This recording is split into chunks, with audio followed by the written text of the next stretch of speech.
ದೊಡ್ಡ ಶಕ್ತಿಯ ಮೇಲೆ ನಮ್ಮ ದೂರುಗಳಿದ್ವು ಆ ಥರ ನಾವೇನೋ ಹ್ಯಾಂಡಲ್ ಮಾಡಕ್ಕೆ ಹೋಗ್ಬಿಟ್ಟಿದ್ರೆ ನಮ್ಗೆ ಕಷ್ಟ ಆಗ್ಬಿಡ್ತಾ ಇತ್ತು. ಅದಕ್ಕೆ ನಾವು ನ್ಯಾಯವಾದಿಗಳನ್ನ ಹುಡುಕ್ತಾ ಇದ್ವಿ. ಅನೇಕ ನ್ಯಾಯವಾದಿಗಳ ಭರವಸೆ ಸಿಕ್ಲಿಲ್ಲ ನಮಗೆ. ಇದಕ್ಕೆ ಸಾಕ್ಷಿ ರಕ್ಷಣೆ ಭರವಸೆ ಸಿಕ್ಲಿಲ್ಲ ಅಂತ ಇದಕ್ಕೆ ಹೇಳೋದು ಕಾನ್ಸ್ಪಿರಸಿ ಅಂತ. ಭಾಳ ಡೀಪ್ ರೂಟೆಡ್ ಕಾನ್ಸ್ಪಿರಸಿ ಇದೆ. ಇದನ್ನು ಭೇದಿಸ್ತಾರೆ, SIT ಅವ್ರು ಬಿಡೋದಿಲ್ಲ, ಭೇದಿಸಲೇಬೇಕು. ಭೇದಿಸಿ ಆ ಕಾನ್ಸ್ಪಿರೇಟರ್ಸ್ಗೂ ಇವ್ರಿಗೆ ಯಾರು ಇವರು ಹೊರಗಡೆ ಬಂದು ಈ ಥರ ಅಪಪ್ರಚಾರ ಮಾಡಿದರೆ ಅವ್ರಿಗೂ ಮತ್ತು ಇವರಿಗೆ ಶಿಕ್ಷೆ ಆಗಲೇಬೇಕು. ಓಕೆ, ಇಲ್ಲ ಅಂದರೆ ನಾಳೆ ಇನ್ನೊಬ್ಬ ಬಂದು ಇದೇ ರೀತಿ ಒಂದು ಸಿಸ್ಟಮ್ನ ಡಿಸ್ಟೆಬಿಲೈಸ್ ಮಾಡಲಿಕ್ಕೆ ಹೊರಟ್ರೆ ಇದು nothing but the attempt to destabilise the very system. Okay, ಈ sort of waging war against the state ಅಲ್ವಾ? ಈಗ ಯಾವ ರೀತಿಯೆಲ್ಲ ಮಾಹಿತಿ ದಂಗೆ ಹೇಳಿ ಅಂತ ದಂಗೆ ಹೇಳಬೇಕಂತೆ ಯಾರ ಮೇಲೆ ಏನು ವಿಷಯ? ಫೈನ್. ಈಗ ಕೇಶವ್ ಅವರೇ ಒಂದು ಪಾಯಿಂಟ್ ಇದೆ ಇಲ್ಲಿ. ಏನಂತ ಹೇಳಿದ್ರೆ, ಈಗ ಅನೇಕರಿಗೆ ಏನು ಅಂತ ಹೇಳಿದ್ರೆ, ಯಾವುದೇ ಕೇಸ್ನ ಇನ್ವೆಸ್ಟಿಗೇಷನ್ ಬಂದಾಗ ಜನರಲ್ ನಾನು ಮಾತಾಡ್ತಿದ್ದೀನಿ, ಅರೆಸ್ಟ್ ಮಾಡಿಬಿಡ್ಬೇಕು ಅಂತ. ಈಗ ಚಿನ್ನಯ್ಯ ಹಿಂಗೆ ಅರೆಸ್ಟ್ ಆದರು, ಹಿಂಗೆ ಒಳಗಡೆ ಹೋದ್ರು ಅಂತೆಲ್ಲ ಇದೆಯಲ್ಲ, ಈ ಊರುಗಳ ವಿಚಾರ ಮಟ್ಟಣ್ಣನ ಅರೆಸ್ಟ್ ಮಾಡಬೇಕಾಗಿತ್ತು, ವಿಠಲಗೌಡ ಅರೆಸ್ಟ್ ಆಗಬೇಕಾಗಿತ್ತು, ತಿಮಿರೋಡಿ ಅರೆಸ್ಟ್ ಆಗಬೇಕಾಗಿತ್ತು, ಜೈಂದ್ ಅರೆಸ್ಟ್, ಈ ಥರದ ಅರೆಸ್ಟ್ ಅಂತ ಇದೆಯಲ್ಲ. ಪೊಲೀಸರು ಒಂದು ವೇಳೆ ಅರೆಸ್ಟ್ ಅಂತ ಮಾಡಿದರೆ 24 ಗಂಟೆ ಒಳಗಡೆ ನ್ಯಾಯಾಧೀಶರ ಮುಂದೆ ಹಾಜರುಪಡಿಸಬೇಕು. ವೈದ್ಯಕೀಯ ಪರೀಕ್ಷೆಗಳಾಗ್ತವೆ. ಕಸ್ಟಡಿ ಕೇಳಿಕೊಂಡ್ರೆ ನ್ಯಾಯಾಧೀಶರು ಒಪ್ಕೊಂಡ್ರೆ ಪೊಲೀಸ್ ಕಸ್ಟಡಿ, ಇಲ್ಲದೇ ಇದ್ದರೆ ಜುಡಿಷಿಯಲ್ ಕಸ್ಟಡಿ. ಇಷ್ಟೇ ವಿಚಾರ ಇರೋದು. ಬಟ್ ಇಲ್ಲಿ SIT ಮಾಡಿರೋದೇನು ಅಂದರೆ, ನಮ್ಗೆ ಗೊತ್ತಿರೋ ಮಾಹಿತಿಯ ಪ್ರಕಾರ ಅನೇಕ ಬಾರಿ ಇವ್ರನ್ನ ಕರೆದಿದ್ದಾರೆ, ವಿಚಾರಣೆಗೆ ಸಮನ್ ಮಾಡಿದ್ದಾರೆ.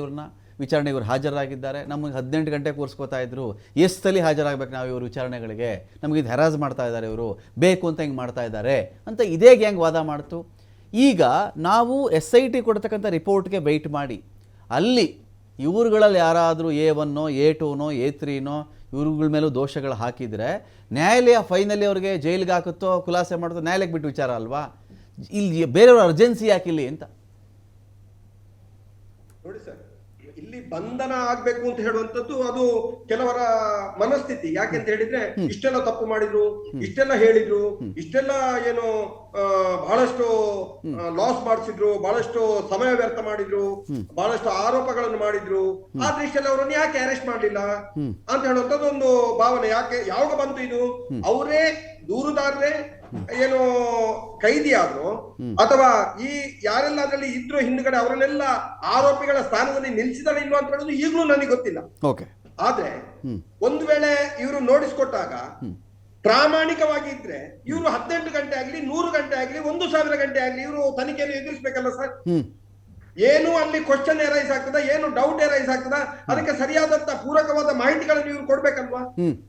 ಇವರಲ್ಲಿದ್ದಂತ ದಾಖಲೆಗಳು ಏನಿದ್ವು, ನನ್ನ ಮೊಬೈಲ್ ನಲ್ಲಿದೆ, ನನ್ನ ಮನೆಯಲ್ಲಿದೆ, ನನ್ನ ತೋಟದಲ್ಲಿದೆ, ನನ್ನ ಯಾರ್ದೋ ಇದ್ರಲ್ಲಿದೆ ಅಂತ ಹೇಳಿ ಎಲ್ಲೆಲ್ಲ ಜೀವಂತ ಇದೆ, ಹೆಣಗಳೇ ಎದ್ದು ಮಾತಾಡ್ತವೆ ಅಂತ ಹೇಳಿದ್ರಲ್ಲ ಸರ್.